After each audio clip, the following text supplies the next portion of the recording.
Bien, mis amados hermanos, vamos a la palabra del Señor del día de hoy y vamos a encontrarla en la carta a los Efesios que hemos estado viendo todo este tiempo y vamos a ir directamente al capítulo 4, los versículos del 1 al 6, donde nos vamos a centrar el día de hoy.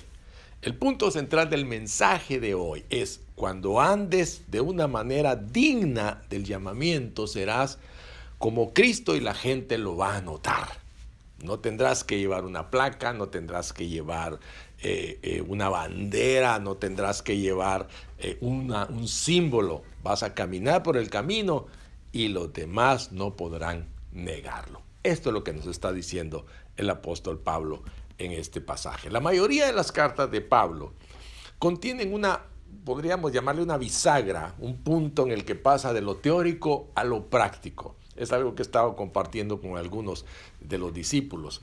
Y él va de los principios a la aplicación. A menudo Pablo señaló este cambio de dirección con las palabras "por lo tanto", así como comienza en esta traducción, en la nueva traducción viviente, así comienza este capítulo 4, de la misma manera que comienza en Romanos 12.1, Gálatas 5.1 y Colosenses 3.1. De esta manera, cuando él llega de explicar los principios y de darlos a conocer, ahora dice "por lo tanto". ¿Por qué? Porque vamos a entrar a una nueva parte. De acuerdo con el patrón de Pablo, la primera palabra que encontramos, esta "por lo tanto", es el punto de inflexión de la carta. Quiere decir que aquí vamos a empezar a ver no algo diferente, sino el efecto de conocer estos principios. En la primera mitad de Efesios nos quedamos asombrados cuando Pablo reveló una multitud de maravillas teológicas. Por ejemplo, nuestra adopción como hijos de Dios, la esperanza de nuestra herencia, el gobierno glorioso de Cristo, la generosa gracia de Dios,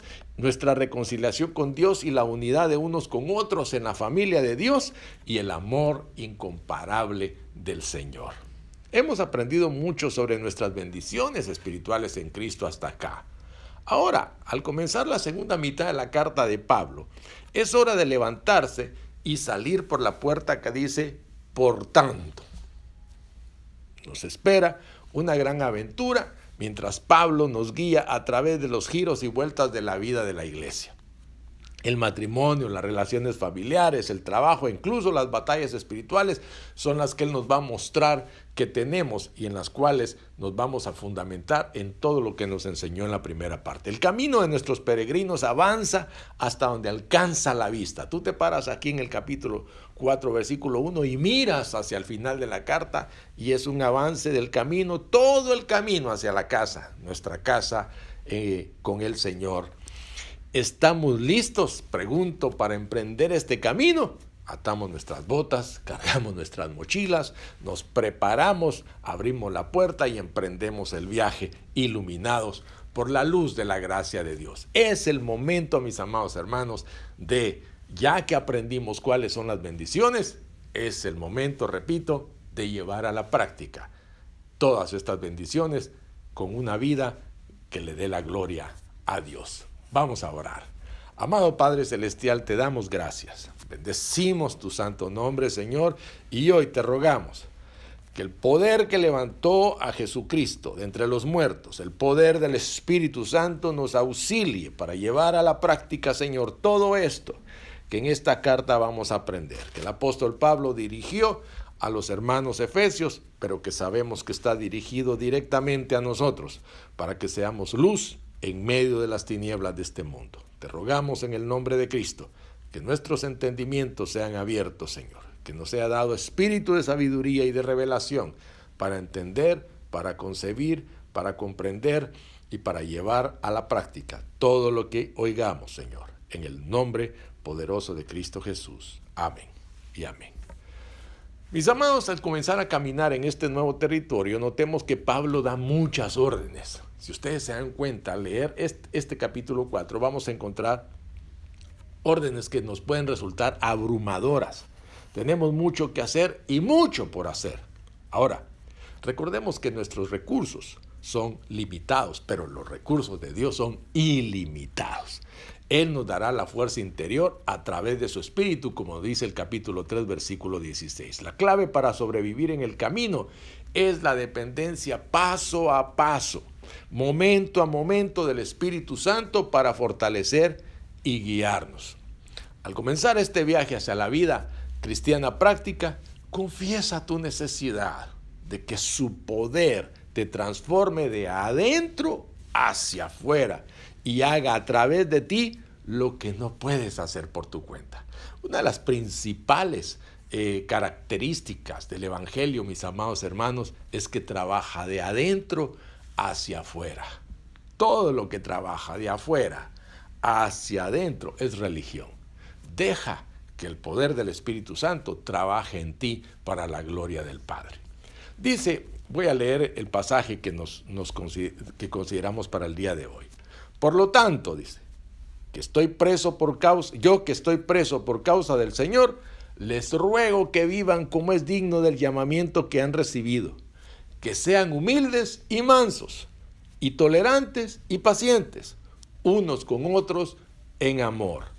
Procuren mantener la unidad del Espíritu en el vínculo de la paz, así como ustedes fueron llamados a una sola esperanza, hay también un cuerpo y un espíritu, un Señor, una fe, un bautismo y un Dios y Padre de todos, el cual está por encima de todos, actúa por medio de todos y está en todos. Examinemos cada componente de las instrucciones iniciales de Pablo, comenzando por su mandato general que establece el tema de toda la carta a los Efesios. Nos da formas prácticas en las que debemos caminar como dignos del llamamiento que hemos recibido. Mira, por ejemplo, lo que dice el versículo 1. Pablo ha dedicado su vida a enseñar las verdades de Efesios del capítulo 1 al capítulo 3 y a caminar de una manera digna de ellas. Ahora, ¿cómo se refirió Pablo a sí mismo en este primer versículo? Dice, preso en el Señor. Ahora, ¿qué crees que estaba haciendo bien antes de implorar a sus lectores que caminen de una manera digna de su llamado? Estaba exponiendo la causa de su prisión. Dice que estaba preso por causa del Señor. No estaba preso por algún problema político, un problema delictivo, algún crimen. No, estaba preso por causa del Señor. Entonces usó el verbo griego, y esto es importante, peripateo, que literalmente significa caminar. Pero este caminar, este verbo se refiere al estilo de vida o patrón de comportamiento de cada uno. Cuando en este pasaje él dice que caminemos, se está refiriendo a cómo nos comportamos, a un estilo de vida. ¿Qué implica este modismo acerca de la vida cristiana? Fíjate que esto es bien importante y que le pongamos atención, porque la palabra que Pablo usa acá para digno es la palabra axio, que es de donde sale nuestra palabra axioma en español, y que según el comentarista Kent Hughes, él dice que esto significa tener el mismo peso. O sea, que debemos vivir de una manera igual a nuestra vocación, es decir, ser congruentes. ¿Cómo te puedo explicar esto? Por ejemplo, el otro día estaba viendo la documental de cuando la reina Isabel, que todos sabemos quién es la reina Isabel de Inglaterra, cuando ella era una princesa tenía un comportamiento, pero cuando muere su padre, ella tiene que cambiar completamente su comportamiento, tiene que cambiar totalmente su nuevo rol en la vida, tiene que aprender a comportarse como una reina. Ella es ahora una reina, tiene que actuar como reina, tiene que ser congruente, su vida tiene que ser congruente con lo que ella es ahora. De manera similar, Dios nos ha coronado como su pueblo santo y nos ha unido a un nuevo pueblo, dicen en los capítulos 1 y 2. Ahora Pablo ruega que debemos actuar como las personas a las que llamó, santos y como en una unidad. ¿Te das cuenta? O sea que hay una vocación que hemos recibido de parte de Dios y esa vocación debe mostrarse en nuestra vida. Más tarde, a partir del versículo 17 hasta el capítulo 5, verso 20, Pablo revela cómo vivir una vida santa, pero en eso llegaremos en su momento. En el pasaje inmediato que estamos leyendo, Pablo explica cómo caminar en los peldaños de la unidad, cultivando 5 cualidades esenciales del carácter. Hay algo importante y que está trabajando el Espíritu Santo en nuestra vida y es en nuestro carácter.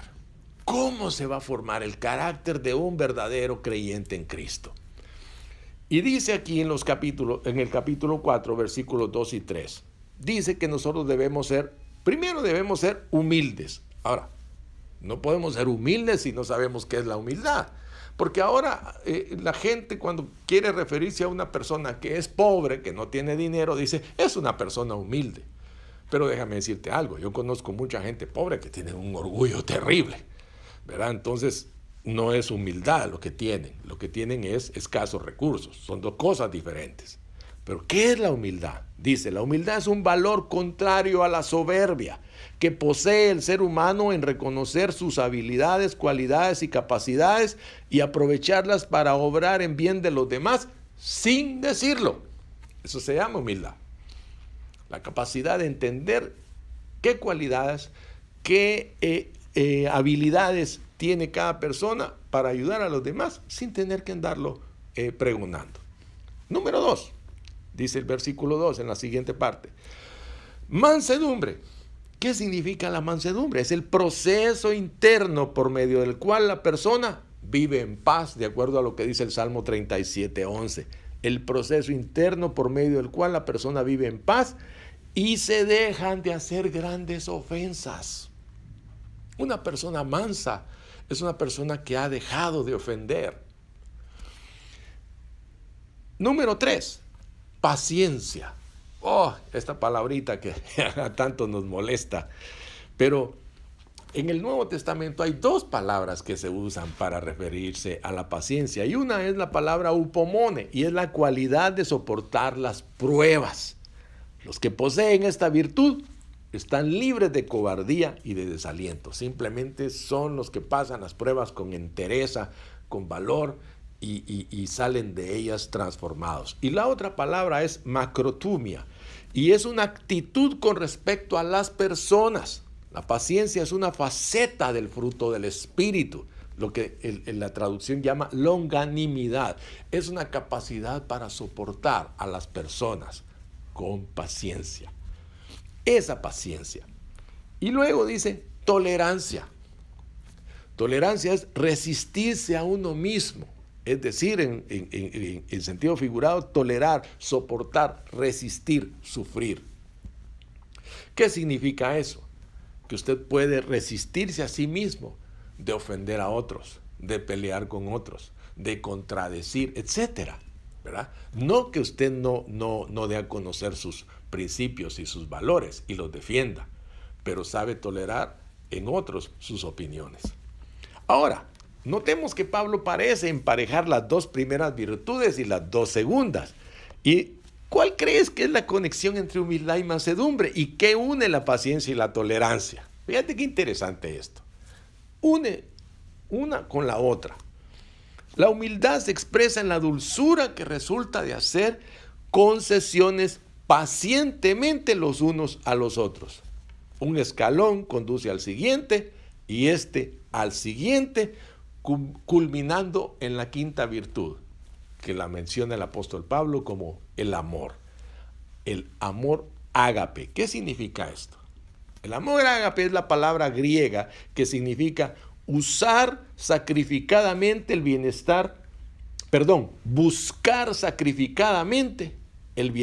de los demás, no velar por nuestros propios intereses, sino por los intereses de los demás.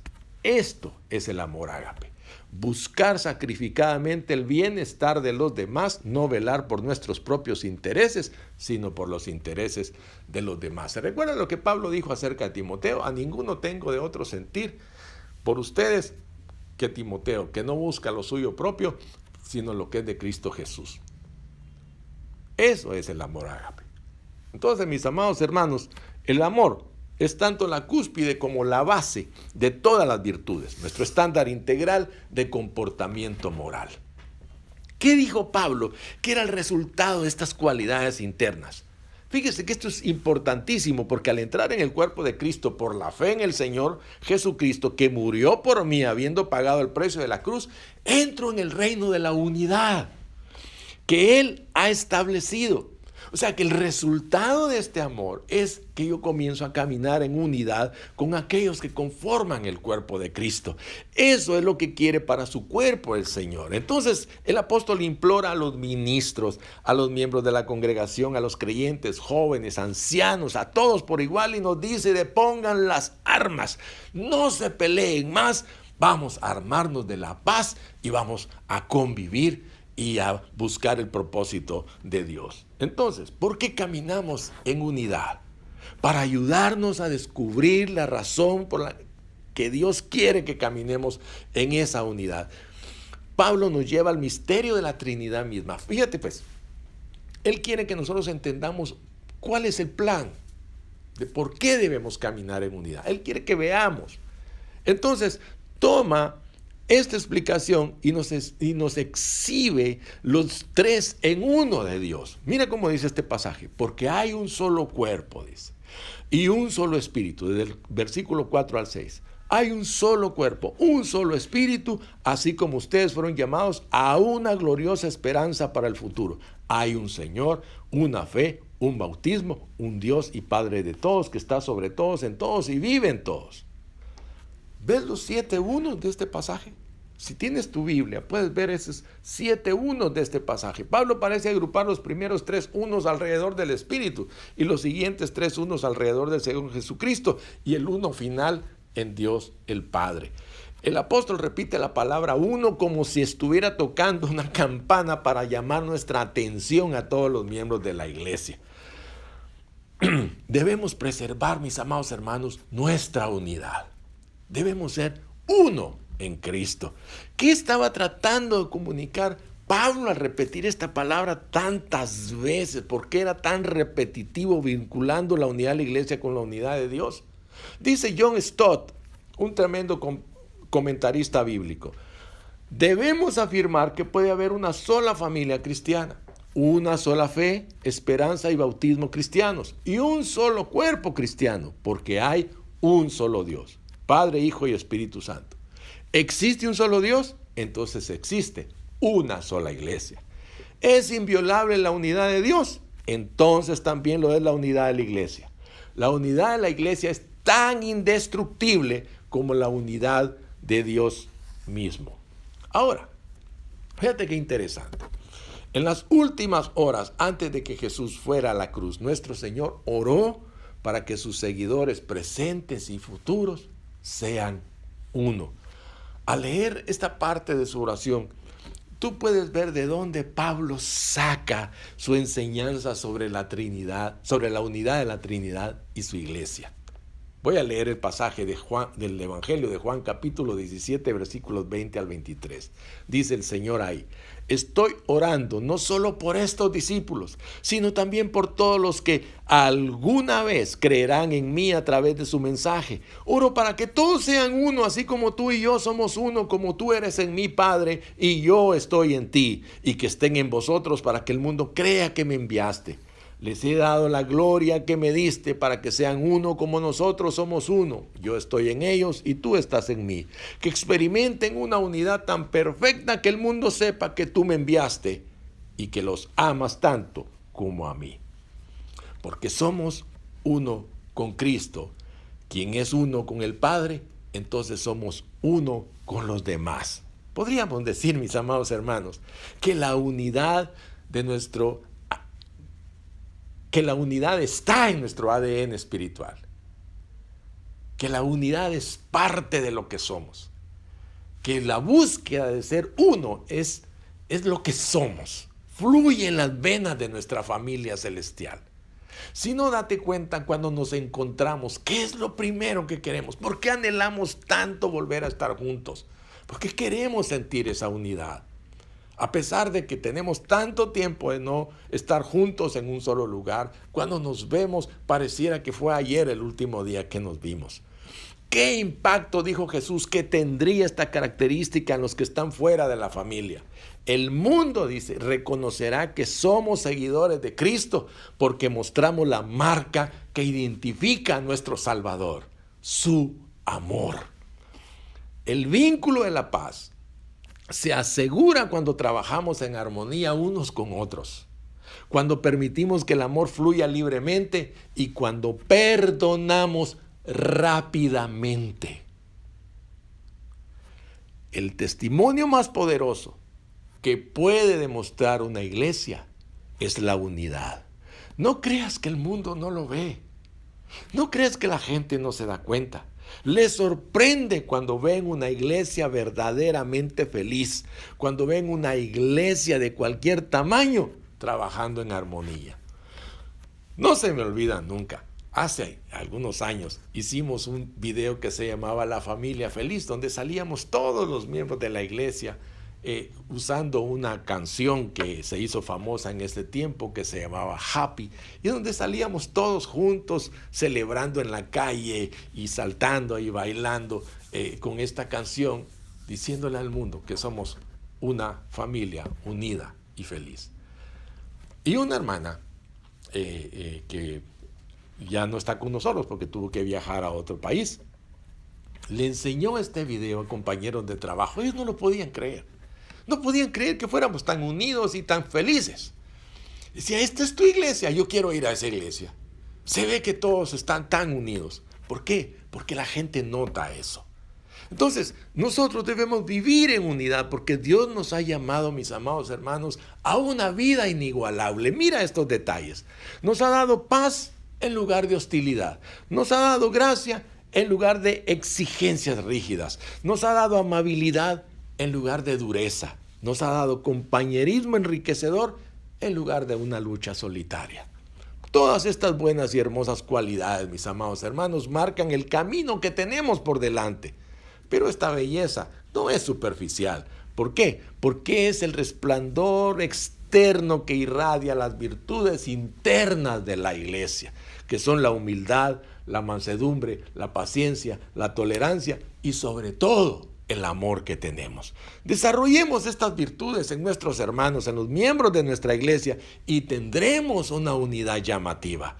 ¿Cuáles de estas cualidades de carácter te gustaría que Cristo desarrollara en tu espíritu? Quiero decirte algo. Cuando la gente ve lo contrario a esto en nuestras vidas, se decepciona y no quiere saber nada de Cristo. ¿Por qué? Porque esto es lo que marca lo que somos. Porque dijo, en esto conocerán que ustedes son mis discípulos, en que se aman unos a otros, no en que se maltratan, no en que se humillan, no en que son ofensivos unos con otros, sino en que se aman unos a otros. ¿Y qué significa este amarse unos a otros? En que somos pacientes, en que somos humildes, en que somos mansos, en que somos pacientes y tolerantes unos con otros, que en una palabra nos amamos mutuamente. Y estas virtudes, mis amados hermanos, brillaron maravillosamente a través de Jesús. Y Él está en ti. Él no está fuera de nosotros, Él está en nosotros. En un momento tranquilo de oración, pídele al Señor que encienda una de estas virtudes en ti esta semana. ¿Y cómo sería? Piensa un momento, ¿cómo sería esa virtud en tus relaciones más cercanas? ¿Cómo sería esa virtud en tu casa, por ejemplo? ¿Qué diría tu esposa que comenzaras a ser más manso, que empezaras a ser más humilde, que comenzaras a ser más tolerante, a ser más paciente, a ser más amoroso? ¿Cómo sería que tus hijos te vieran de esa manera? ¿Cómo sería que tu esposo te viera a ti como una mujer más tolerante? ¿Cómo sería esto que empezáramos a dejar que el Espíritu Santo comenzara a fluir a través nuestro, mostrando estas virtudes a aquellos que nos rodean? Claro, las diferencias entre los individuos son muchos. Yo no estoy descartando esto, mis amados hermanos, pero cada uno de nosotros tiene un talento único y nuestras personalidades son tan variadas como la paleta de colores de un pintor. Somos distintos, pero en esa variedad de diferencias que tenemos, nuestra individualidad realza nuestra unidad en el cuerpo de Cristo y hace que su iglesia sea verdaderamente hermosa. Si reconocemos que somos diferentes y que esa diferencia exige que seamos tolerantes, que seamos pacientes, que seamos mansos, que seamos humildes, que nos amemos unos a otros. Estoy hablando de la unidad de nuestra iglesia como iglesia local. Imagínate, una de las características hermosas que tiene esta iglesia es que de verdad nos amamos. que nosotros no hemos experimentado luchas internas de celos y de querer alcanzar cosas, porque todos vamos detrás del mismo propósito. Pero déjame decirte algo, en tu casa, en tu trabajo, manifiesta estas cualidades hermosas. Así podríamos hacer una oración y pedirle al Padre, así como eres uno con el Hijo y con el Espíritu, que los que llevamos tu nombre estemos igualmente unidos, Señor. No tenemos muchos objetos de nuestra fe, sino uno, Jesús. Nosotros no tenemos muchas cosas que digamos, este es el objeto de nuestra fe. No, es solo uno, Jesús. Somos bautizados solo en tu nombre. Y nuestra esperanza está solo en tu promesa. Todos estos cordones, mis amados hermanos, nos unen como uno. Así que Dios nos ha llamado a ser un solo pueblo, que en nuestras familias e iglesias podamos vivir como uno. ¿Por qué? Porque somos el pueblo de Dios. Y el pueblo de Dios permanece como Él es, uno. Vamos a darle gracias a Dios y vamos a orar. Padre, en el nombre poderoso de Cristo Jesús, el día de hoy, Señor, hemos escuchado sobre estas virtudes poderosas a las que nos estás llamando, Señor, como efecto de conocer las bendiciones con las que nos has llenado, con las que nos has bendecido, Señor. Gracias por esas bendiciones. Hoy, Señor, queremos pasar por la puerta del por tanto, por el conocer, Señor, estas bendiciones.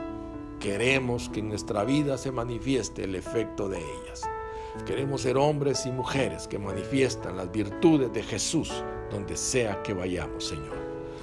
Que seamos hombres y mujeres humildes, mansos, pacientes y tolerantes, llenos del amor de Dios para con los demás, pero especialmente para con nuestra familia, aquellos que viven bajo nuestro mismo techo, aquellos con los que convivimos, aquellos que son testigos principales, aquellos que son los principales receptores de lo que somos, Señor.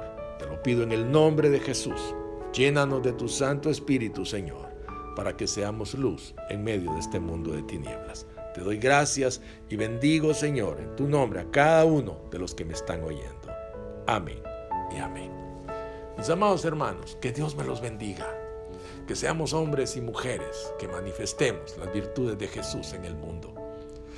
Y si tú te acercaste a esta transmisión buscando la verdad, la has encontrado. Cristo es la verdad.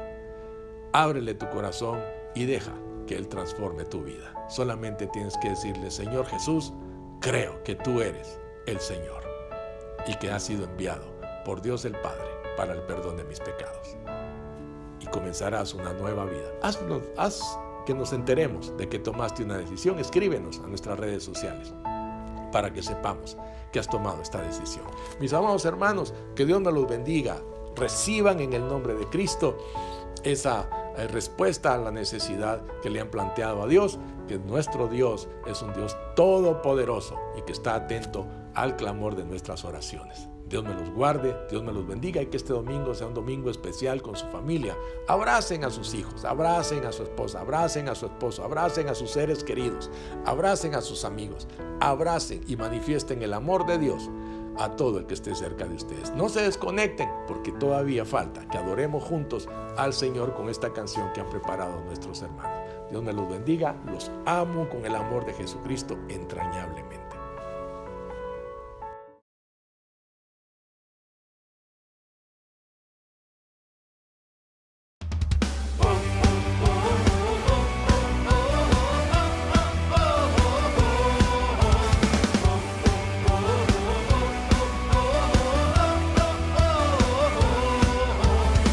Perdonados, cantamos tu redención, con fuego en el corazón, con fuego en el corazón. Nada nos detiene, vencemos la oscuridad, con fuego en el corazón, con fuego en el corazón. Dilo conmigo, somos libres. Somos libres, una generación que tu gracia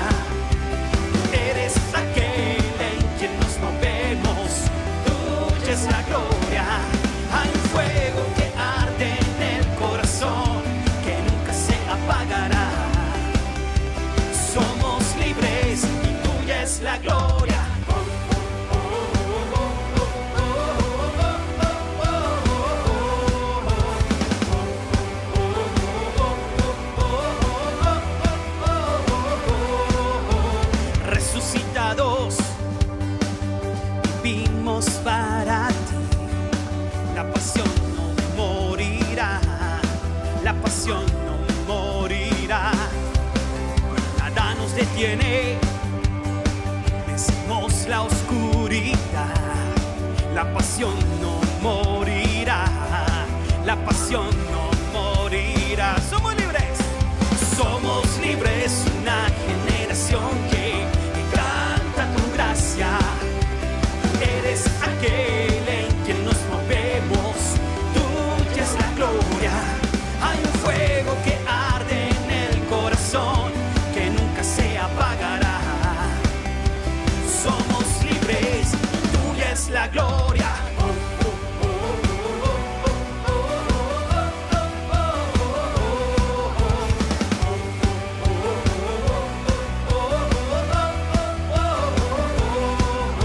Resucitaste con poder, te levantaste y nos levantamos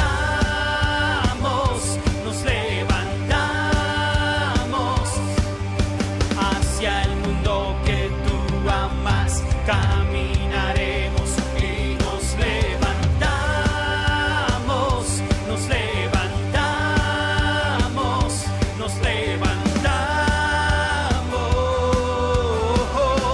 Dilo con nosotros, somos libres. Somos libres, una generación que canta tu gracia. Tú eres aquel en quien nos movemos, tuya es la gloria. Una vez más, somos libres, una generación que canta tu gracia. Eres aquel en quien nos movemos, tuya es la gloria. Hay un fuego que arde en el corazón, que nunca se apagará. Somos libres, tuya es la gloria.